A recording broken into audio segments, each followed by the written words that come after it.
ओम प्रणाम। सफ्रेम जयजीव दिव्यात्मन। मनीष बारंबार कहीं जन्म ग्रहण करुछि कारण ए जीवन दुखमय। जन्म दुख, यौवन दुख, आपणकर शेष मृत्यु दुख एवं जरा व्याधि दुख।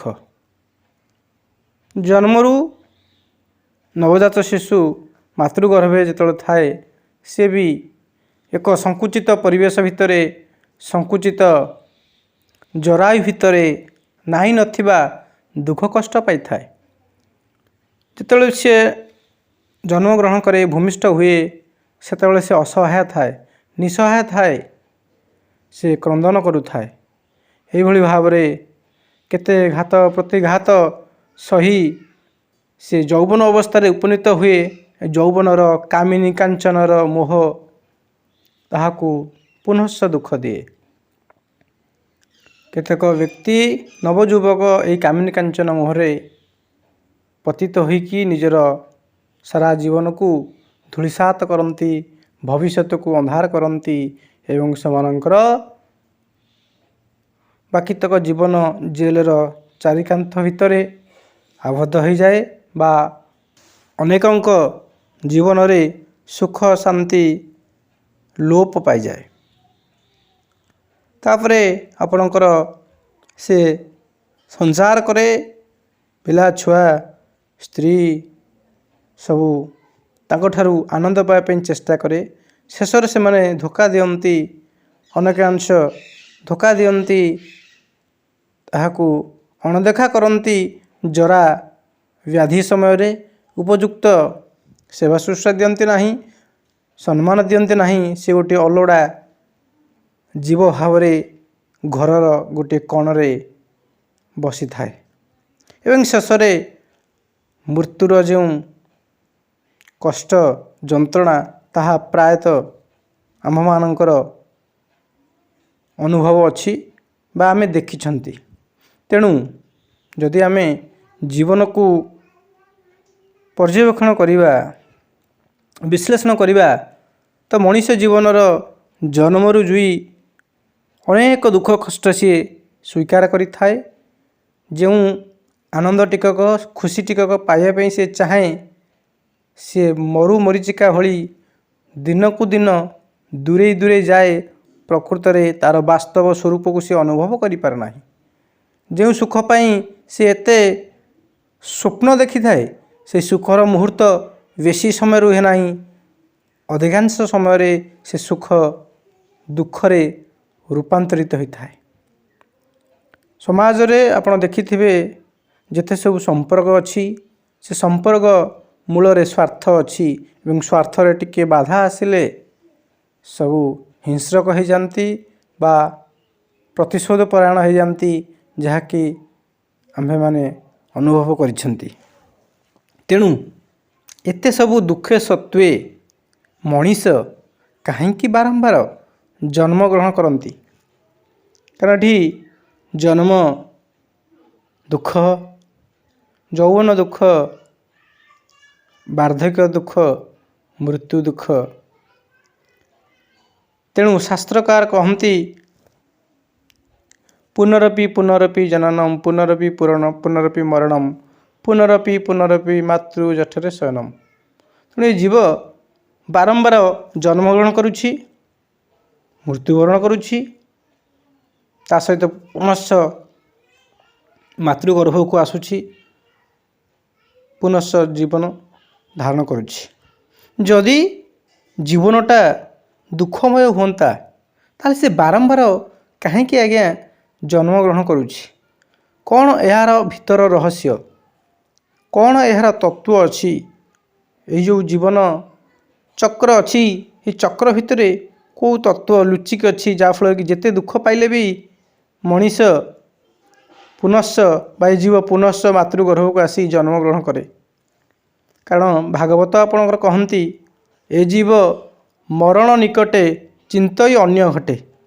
जदि तो से जीव ता जीवन दशा भितर सुख नाम अनेक दुख साउंटु थाए एवं मृत्यु शज्यार बा जरा शज्यार शेष सी अनुताप करे जे कि जीवन मोर व्यर्थ हो गला मु जहाकू साउंटी थी सुख हिसाब से सी मो दुखर कारण होता एसबू अनुभव तार थिबा सत्वे पुनश्च शास्त्रकार कहती भागवत कहती सी आउ थे जन्म नापी चाहे कारण कौन कारण आज्ञा निश्चित अच्छी कारण जीव जो आनंद सुख खोजुची से सुख आनंद चिरंतन आनंद से खोजुची सुख खोजुची सी आपणकर वस्तुवादी दुनिया रे बा इंद्रियर विषय रे से खोजुची किंतु प्राप्त हो पारु नाही सी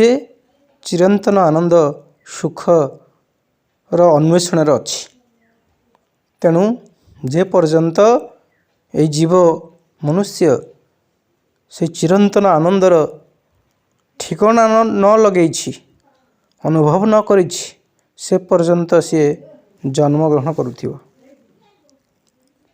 तेणु भागवत गीतार से कथा कहते जातस्य हि ध्रुव मृत्यु ध्रुवम जन्म मृतस्य च जे जन्म नहीं से निश्चित रूप से मरिबो एवं जे मरिबो से निश्चित रूप से जन्म नब तो एथि जो तत्व कहु शरीर को आधार करी कहुई वास्तव रे शरीर जन्म ग्रहण करे एवं तार लय बा मृत्यु होता है किंतु जी आत्मा जी देही देह नुहंती जी इंद्रिय नुहंती शरीर नुहंती से देही आत्मार कौन सी जन्म मृत्यु नाही ए जन्म मृत्यु गोटे अवस्था मात्र जेपरि आमे प्रत्यह निद्रा जाऊ पुणी जाग्रत हो तेणु जीवन चक्र ये दुईटी अवस्था प्रकृति आमे मरुना तेणु यथार्थ से अमरतरा बाणी भगवद गीतार भगवान श्रीकृष्ण कहते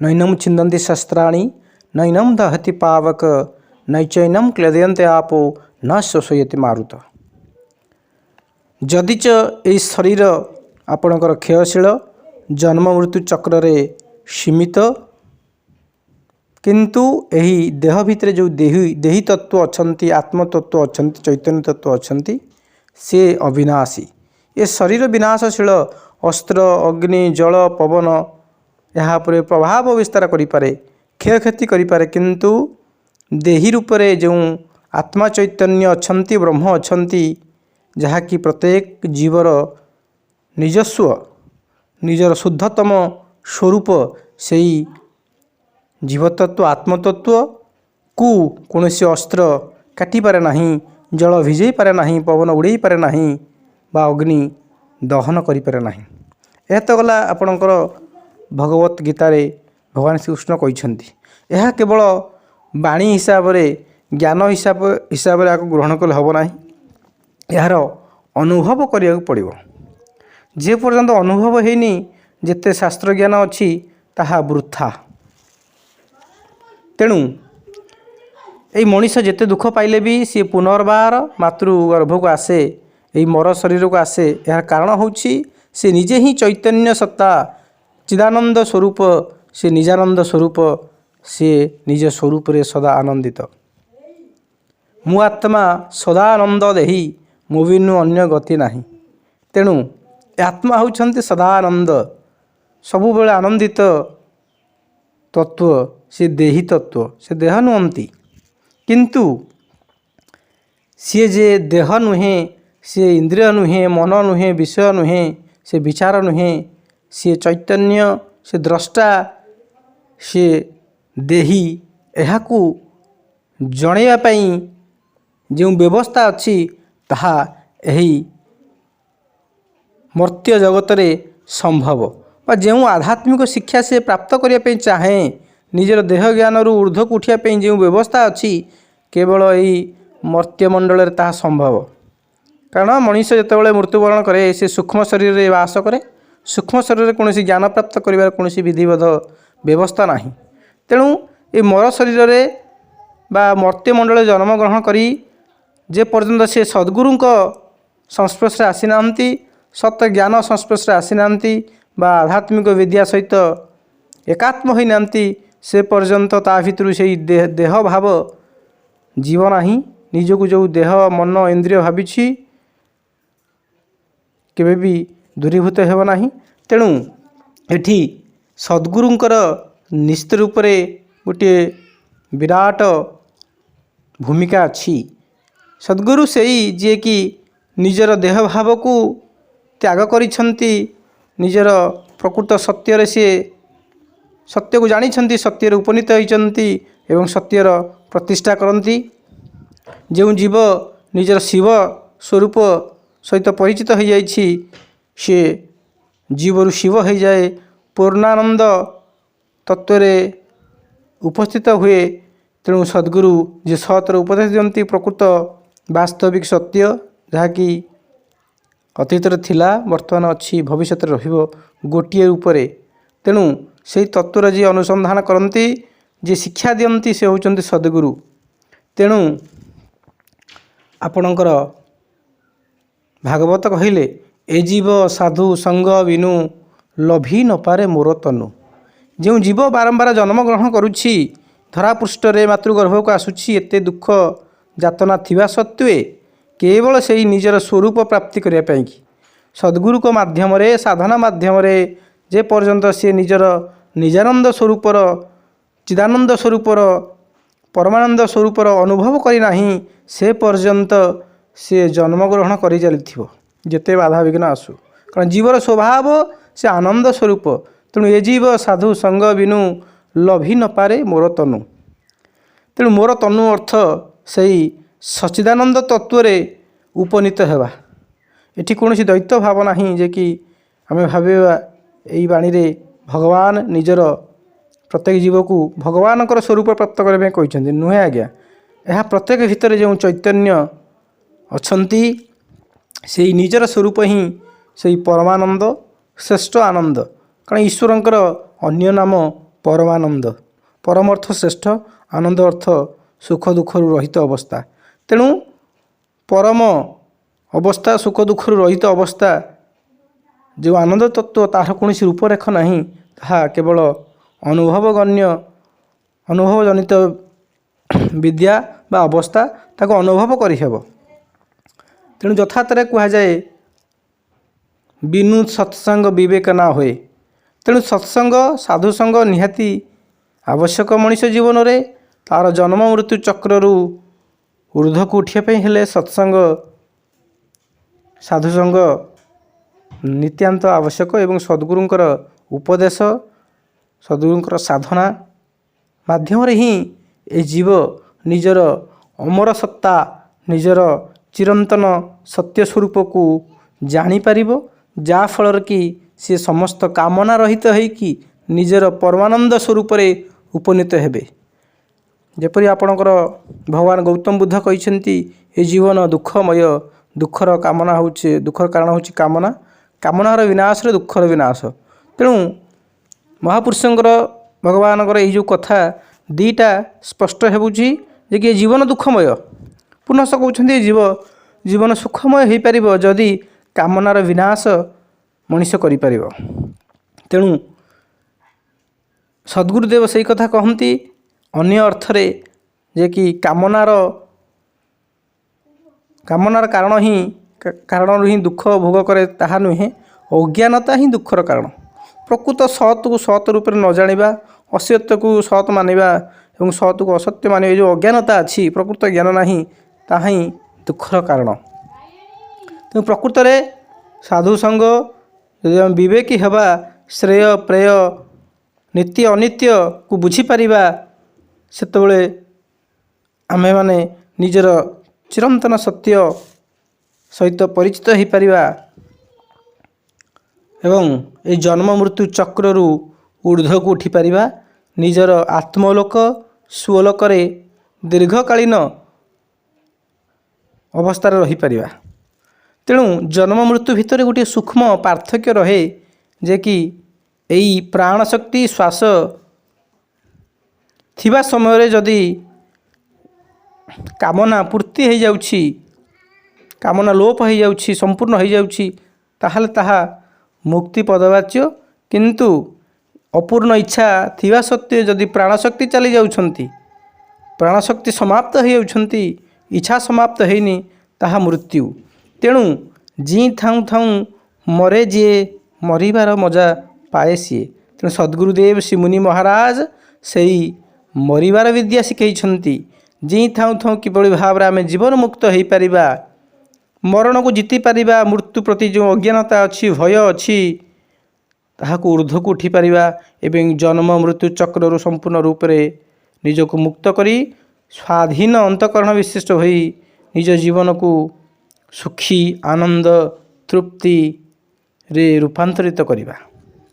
ତେଣୁ ଆପଣମାନଙ୍କର ଅବଗତି ନିମନ୍ତେ ମୁଁ ଜଣାଇଦେବି ଯେ ଯେତେ ସଦ୍ଗୁରୁ ଆସିଛନ୍ତି ସମସ୍ତଙ୍କର ଗୋଟିଏ ଉଦ୍ଦେଶ୍ୟ, କିଭଳି ଭାବରେ ଏହି ଜୀବ ନିଜର ଯେଉଁ ଅଜ୍ଞାନତା ଅଛି, ଅବିଦ୍ୟା ଅଛି, ଦେହଜ୍ଞାନ ଅଛି, ସେ ସେଥିରୁ ମୁକ୍ତ ହେଉ, ନିଜର ସଚ୍ଚିଦାନନ୍ଦ ତତ୍ତ୍ୱ, ବ୍ରହ୍ମତତ୍ତ୍ୱ, ନିଜର ଆତ୍ମତତ୍ତ୍ୱରେ ପ୍ରତିଷ୍ଠିତ ହେଉ। ଏହା ପ୍ରତ୍ୟେକ ସଦ୍ଗୁରୁ ବା ଆପଣଙ୍କର ମହାପୁରୁଷମାନେ ଚାହାନ୍ତି। କିନ୍ତୁ ଏହାର ଗୋଟିଏ ବିଧିବଦ୍ଧ ବ୍ୟବସ୍ଥା ସଦ୍ଗୁରୁଦେବ ଶ୍ରୀ ମୁନି ମହାରାଜ ଦେଇଛନ୍ତି, ଯାହାକୁ ଅଷ୍ଟାଙ୍ଗ ଯୋଗ ମାଧ୍ୟମରେ ତାହା ଆପଣ ପ୍ରାପ୍ତ କରିପାରିବେ। ଅଷ୍ଟାଦଶ ଚକ୍ର ଭେଦନ ମାଧ୍ୟମରେ ଆମେ ନିଜର ସ୍ୱରୂପସ୍ଥ ହୋଇପାରିବା। ପ୍ରକୃତରେ ଆମେ ବ୍ରହ୍ମ, ଆତ୍ମା, ଈଶ୍ୱର, ଭଗବାନ ସ୍ୱରୂପରେ ତାହାର ଅନୁଭବ ନିଶ୍ଚିତ ରୂପରେ ଏହି ସାଧନା ମାଧ୍ୟମରେ ସମ୍ଭବ ହେବ। ତେଣୁ ସଦ୍ଗୁରୁଦେବ ଶ୍ରୀ ମୁନି ମହାରାଜ ଯେଉଁ ମୁନି ସମାଜ ପ୍ରତିଷ୍ଠା କରିଛନ୍ତି, ଏହା ମାଧ୍ୟମରେ ଯେଉଁ ସାଧନା ପଦ୍ଧତି ଅଛି ଏବଂ ସଦ୍ଗୁରୁଙ୍କ ରଚିତ ଯେଉଁ 50ରୁ ଉର୍ଦ୍ଧ୍ୱ ଆଧ୍ୟାତ୍ମିକ ସାହିତ୍ୟ ଅଛି, ନିଶ୍ଚିତ ରୂପରେ ଆପଣମାନଙ୍କୁ ନିଜର ସ୍ୱରୂପ ଅନୁଭୂତି ଦିଗରେ ସହାୟକ ହେବ, ଏଥିରେ ତିଳେ ମାତ୍ର ସନ୍ଦେହ ନାହିଁ। ତେଣୁ ମୁଁ ବ୍ରହ୍ମ, ମୁଁ ଚୈତନ୍ୟ ଆତ୍ମା, ଅବିନାଶୀ ତତ୍ତ୍ୱ, ଏହାକୁ ଅନୁଭବ କରିବା ପାଇଁ ଯେଉଁ ପଦ୍ଧତି, ଯେଉଁ ମାଧ୍ୟମ, ଯେଉଁ ପ୍ରକ୍ରିୟା, ତାହା ସଦ୍ଗୁରୁଦେବ ଶ୍ରୀ ମୁନି ମହାରାଜ ଦେଇଛନ୍ତି, ଯାହାକୁ ମୁନି ସମାଜ ପ୍ରତ୍ୟେକ ସତ୍ସଙ୍ଗରେ ଏହାର ପ୍ରଚାର ପ୍ରସାର କରୁଛି। ତେଣୁ ପ୍ରକୃତରେ ଯଦି ଜଣେ ନିଜର ହିତ ଚାହୁଁଛି, ତ ନିଶ୍ଚିତ ରୂପରେ ଏହି ସଦ୍ଜ୍ଞାନକୁ ଯେପର୍ଯ୍ୟନ୍ତ ସିଏ ଗ୍ରହଣ କରିନାହିଁ, କଦାପି ତା'ର ନିଜର ଯେଉଁ ଶୁଦ୍ଧ ସ୍ୱରୂପ ଅନୁଭବ କରିପାରିବ ନାହିଁ। ଦୁଃଖ ରହିତ ଅବସ୍ଥା, ସୁଖ ଦୁଃଖରୁ ଉର୍ଦ୍ଧ୍ୱ ଜନ୍ମ ମୃତ୍ୟୁ ଚକ୍ରରୁ ଉପରକୁ ଉଠିପାରିବ ନାହିଁ। ତେଣୁ ପ୍ରକୃତରେ ଏହି ଜୀବ ଆନନ୍ଦ ସ୍ୱରୂପ, ଏହି ଜୀବନ ଆନନ୍ଦ ସ୍ୱରୂପ, କିନ୍ତୁ ଅଜ୍ଞାନତା, କାମ, କ୍ରୋଧ, ଲୋଭ, ଈର୍ଷା, ଦ୍ୱେଷ ଆଦି ବିକାର ଦ୍ୱାରା ଏହା ବନ୍ଧନପ୍ରାପ୍ତ ହୋଇଥାଏ, କର୍ମବନ୍ଧନରେ ପଡ଼ିଯାଇଥାଏ। ତେଣୁ ପ୍ରକୃତ ସଦ୍ଗୁରୁ ସାଧନାକୁ ଅବଲମ୍ବନ କଲେ, ଆଶ୍ରୟ କଲେ, ନିଶ୍ଚିତ ରୂପରେ ଜୀବ ନିଜର ବାସ୍ତବିକ ସ୍ୱରୂପକୁ ଅନୁଭବ କରିପାରିବ ଏବଂ ଜନ୍ମ ମୃତ୍ୟୁ, ଜରା ବ୍ୟାଧି ଯେଉଁ ଦୁଃଖ ଅଛି, ଅଜ୍ଞାନତା ଅଛି, ଏଥିରୁ ବର୍ତ୍ତି ପାରିବ, ନିଜକୁ ମୁକୁଳେଇ ପାରିବ। ନିଜେ ହିଁ ଚୈତନ୍ୟ ବ୍ରହ୍ମ, ପରମାନନ୍ଦ ତତ୍ତ୍ୱ, ଏହା ଅନୁଭବ କରିପାରିବ। ତେଣୁ ଆପଣମାନେ ଯଦି ଚାହାନ୍ତି ଏହି ଆତ୍ମବିଦ୍ୟା, ଆତ୍ମସାଧନାର ମାର୍ଗ ଜାଣିବା ପାଇଁ, ତାହେଲେ ମୋ ସହିତ ଯୋଗାଯୋଗ କରନ୍ତୁ। ମୁଁ ହେଉଛି ଯୋଗୀ କୃଷ୍ଣମୁନି। ମୋର ନମ୍ବର ହେଉଛି 8018063139। ତେଣୁ ଆପଣଙ୍କୁ ସେହି ଆତ୍ମ ଉପଲବ୍ଧି, ନିଜର ଚୈତନ୍ୟ ସତ୍ତାରେ ଉପନୀତ କରାଇବାର ଯେଉଁ ବ୍ୟବସ୍ଥା ଅଛି, ଯାହାକି ସଦ୍ଗୁରୁଦେବ ଶ୍ରୀ ମୁନି ମହାରାଜ ପ୍ରଦାନ କରିଛନ୍ତି, ତାହାକୁ ଆପଣମାନଙ୍କୁ ଜଣାଇବାରେ ମୁଁ ସକ୍ଷମ ହେବି ଏବଂ ଯାହାକୁ ଜାଣି ପ୍ରକୃତରେ ଆପଣ ନିଜର ଏହି ଜନ୍ମ ମୃତ୍ୟୁ ଚକ୍ର ଅଛି, ତାହାର ରହସ୍ୟ ବୁଝିପାରିବେ ଏବଂ ନିଜେ ନିଜର ଚୈତନ୍ୟ ସତ୍ତାରେ ଉପନୀତ ହୋଇ ଚୈତନ୍ୟ ସତ୍ତାକୁ ଅନୁଭବ କରି ନିଜେ ନିଜ ଜୀବନର ପ୍ରତିଟି ମୁହୂର୍ତ୍ତ ଉତ୍ସବ ମୁଖର ଆନନ୍ଦ ସହିତ କାଟିପାରିବେ ଏବଂ ଏ ମାନବ ଜୀବନକୁ ସାର୍ଥକ କରିବା ହେବେ।